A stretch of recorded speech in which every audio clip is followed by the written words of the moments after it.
はい、皆さんこんにちは。ジャパンユニクスの中野です。ハンダ付けやってみたシリーズ、今回のテーマは電源端子のハンダ付けです。本日のゲストはエンジニアの谷中さんです。本日はよろしくお願いいたします。よろしくお願いします。今回の電源端子ですが、大きいモーターや大型の充電器など大電流を扱う製品が世の中に増えてきてますよね。はい、そうですね。電気自動車やロボット、スマートメーターなどの多くの製品で電源端子のハンダ付けが増えております。熱容量も大きくてハンダ付けの難易度上がりそうですね。そうですね。それではまずコテのハンダ付けの動画がございますのでご覧ください。どうぞ。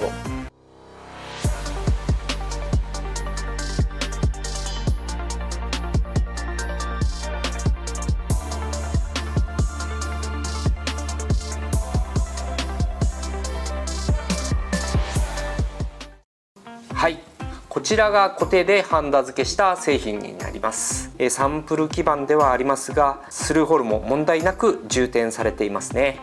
電源端子のハンダ付けの注意点教えてください。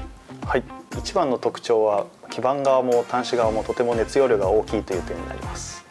なので小手先の温度を上げたり小手先を当てる時間を延ばす必要があります。あと注意点としましては、小手先の温度を上げすぎたり時間を延ばしすぎてしまうと今度はフラックスが失活してしまい、そうするとスルーホールが十分に充填されなかったり表面の実濡れが発生したりしてしまいます。事前のハンダ条件検証とか最適なハンダ材料の選定が必要だということですね。そうですね。それでは次にレーザーハンダ付けを見ていきましょう。どうぞ。どうぞ。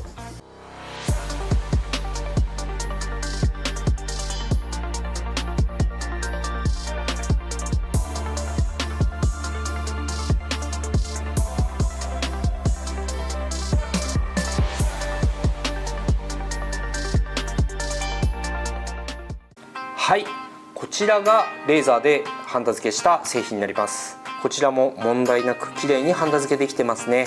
レーザーのハンダ付けについても特徴や注意点を教えてください。はい、楕円形や長方形のパッドの場合、全体に熱が伝わりづらいという点になります。ただレーザーの出力を上げすぎたり照射時間を長くしすぎてしまうと部品にダメージを与える可能性がありますので、その点は注意が必要になります。レーザーの場合、部品が焼けないようにしっかりと温度管理が必要になりますね。